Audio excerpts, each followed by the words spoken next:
I thought hacking was dangerous, until I saw her eyes on a hollow feed. Chloe. Dead centuries ago, now guiding me through the Lazarus equation.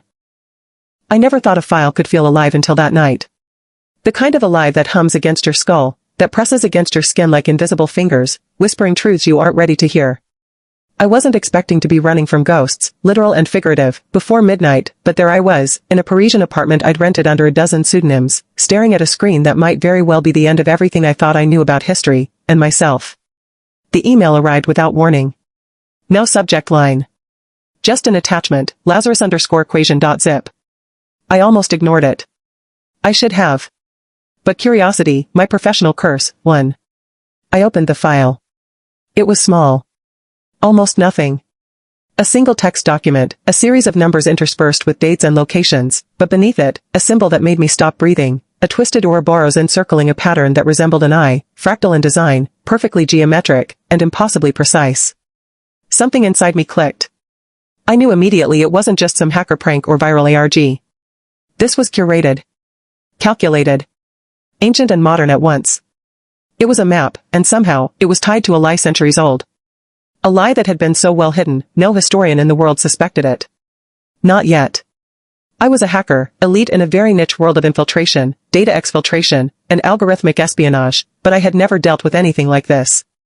The more I stared, the more it seemed like the numbers themselves were pulsing, forming patterns my brain struggled to comprehend. They weren't random. Every line, every date, every location, was a breadcrumb trail leading me somewhere, and I was about to follow it. Paris at night is deceptively quiet. Street lamps cast long shadows over cobblestones, and the Seine reflects the city like a fractured mirror. I left my apartment in a hooded jacket, blending with the night, carrying only my laptop in a messenger bag, a small toolkit, and a digital recorder. I didn't know what I would find, only that the trail was urgent. The first location on the map was simple, the Bibliothèque Nationale de France. Something in the document referenced a microfilm archive labeled Codex Aeon, which did not exist in any catalog I could find. My pulse quickened as I slipped through the security gates. I didn't need to hide my presence. The library was nearly empty, and the archives were vast. My fingers flew across the keyboard, bypassing the minimal security protocols. I found a terminal where microfilms could be scanned digitally, and fed the code from the document into the system.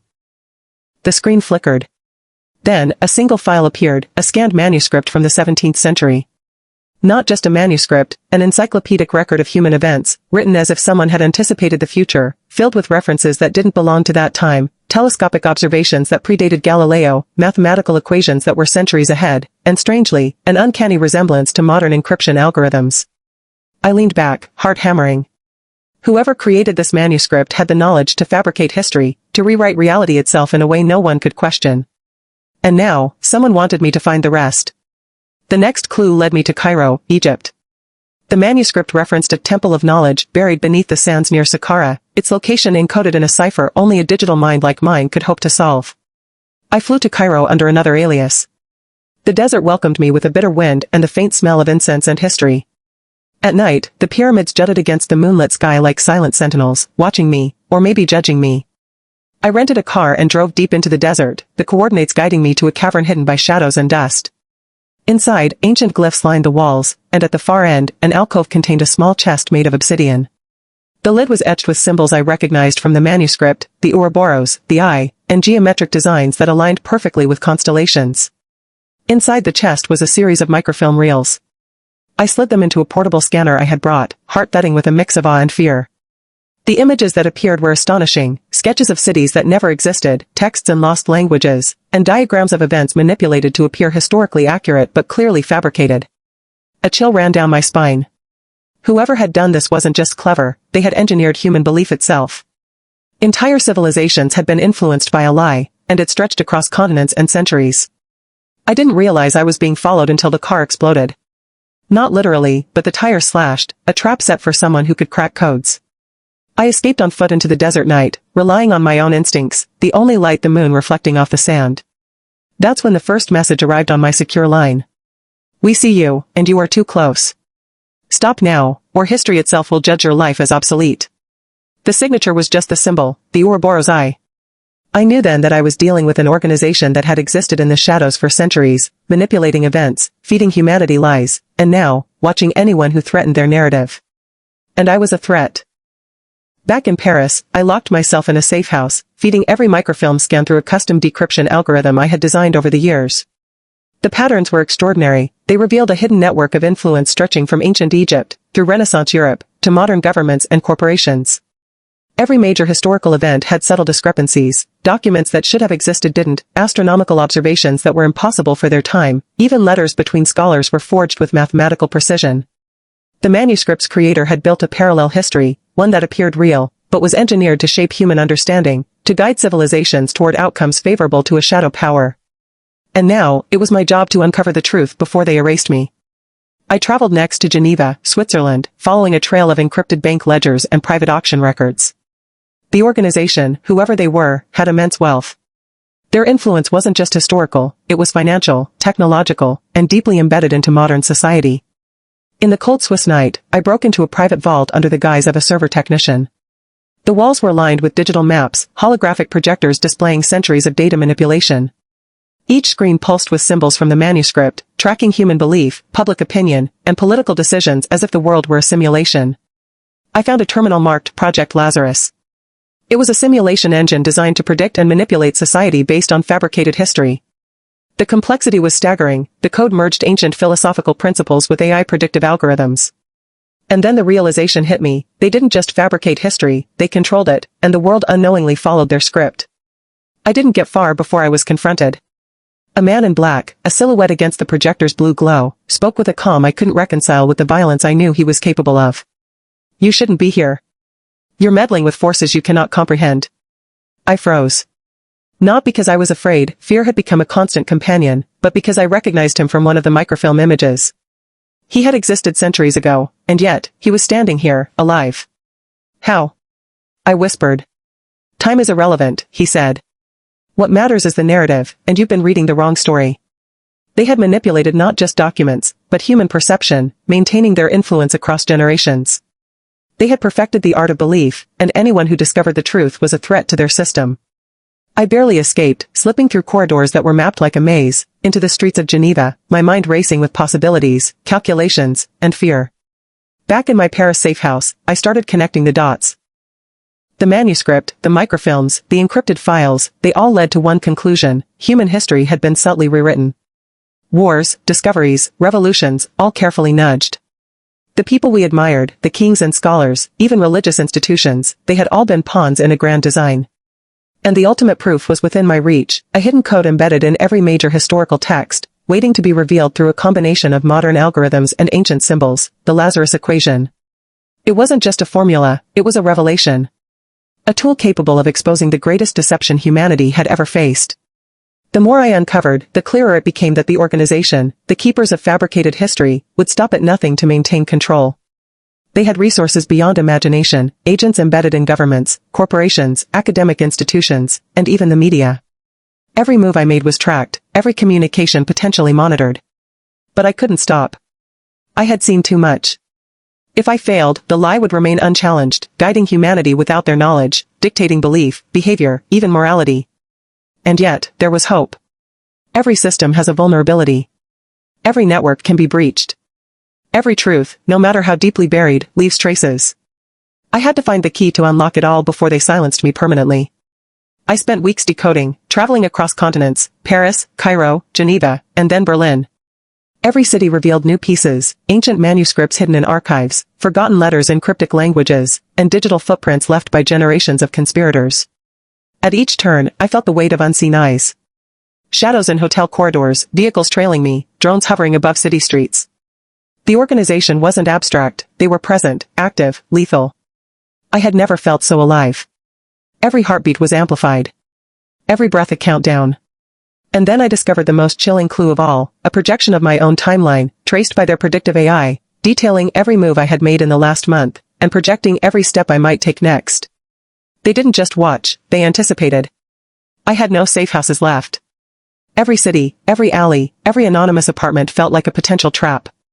My laptop, my most trusted tool, had become my only shield, my weapon, and my compass. Every encrypted file I carried was a promise, a threat, a key to a truth the world was not meant to know. Berlin had offered me a momentary illusion of safety. A friend of a friend had provided a small studio apartment, tucked above a quiet street, its windows obscured by dusty curtains. I spent nights hunched over my keyboard, feeding the accumulated scans from Cairo, Geneva, and Paris through my decryption algorithms. Every code snippet, every anomaly within an anomaly began to align. The Lazarus equation wasn't a single formula. It was a recursive algorithm, spanning centuries, a blueprint for falsifying history itself while making the fabrications indistinguishable from reality. It wasn't just math or symbols, it was control embedded in human perception, an invisible architecture underpinning everything humanity believed about itself.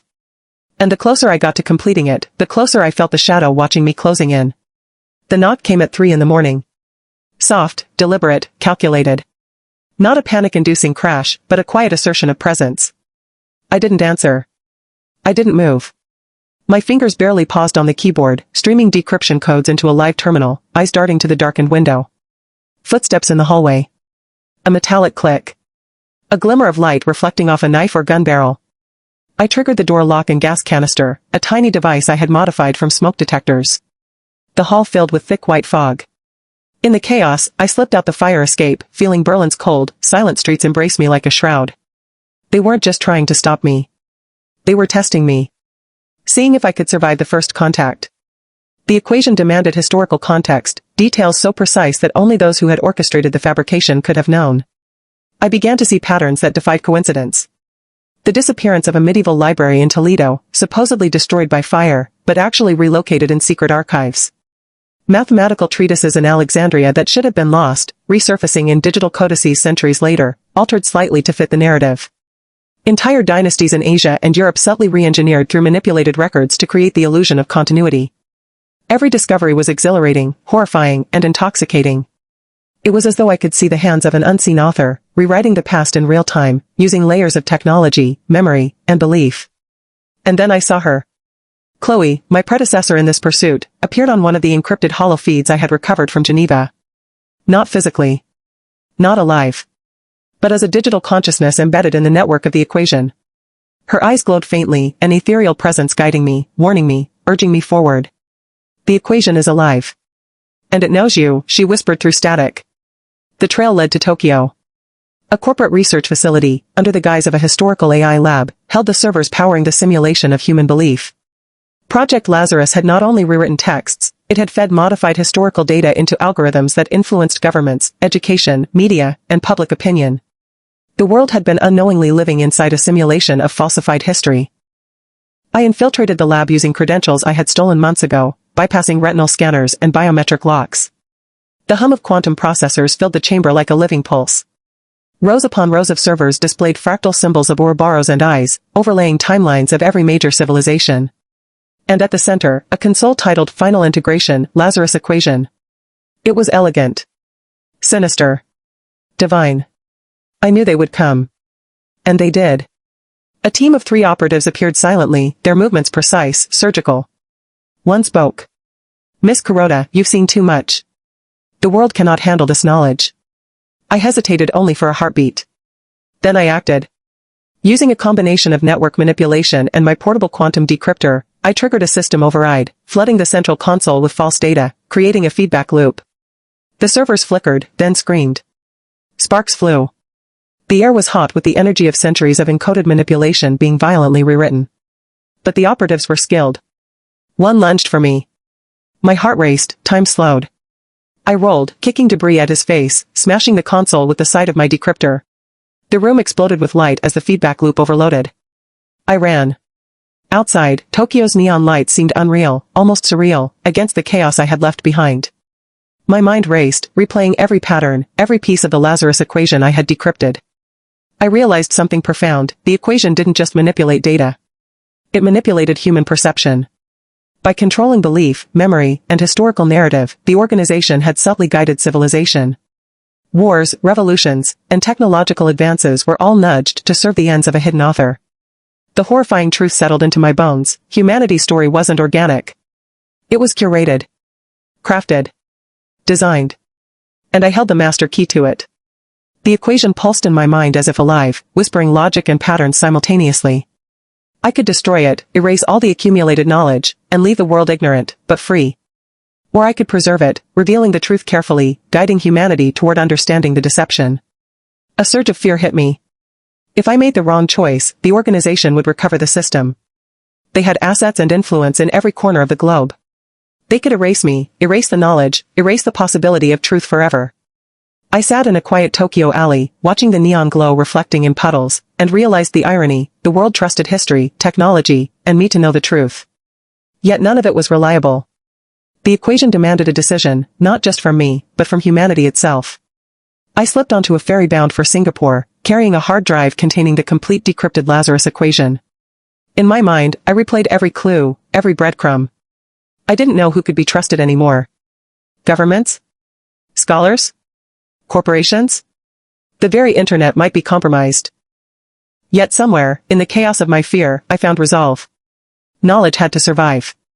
Humanity might be ready, or maybe it never would be, but the equation could not be buried forever. The night sky stretched over the ocean like a black canvas, and I felt the weight of every secret I had uncovered. Somewhere, the organization would be watching. Somewhere, they were plotting. And somewhere, the truth waited to be understood. I typed one last command, encrypting the drive with a code only I could recreate, and whispered, "History may be a lie, but I will not let it die." And with that, I disappeared into the night. Weeks later, I sit in an anonymous apartment in Singapore, writing this. The world moves on, oblivious. Governments, schools, historians, they continue to teach, to learn, to believe in the story carefully curated for them. The Lazarus equation exists, encrypted, preserved, and alive. A reminder that history is fragile, perception malleable, and truth often hidden behind layers of deliberate design. Sometimes, in quiet moments, I hear the pulse of the algorithm in my dreams, whispering patterns I almost understand. And I know, somewhere, someone else will uncover it too. The cycle will continue. And the eye will never close.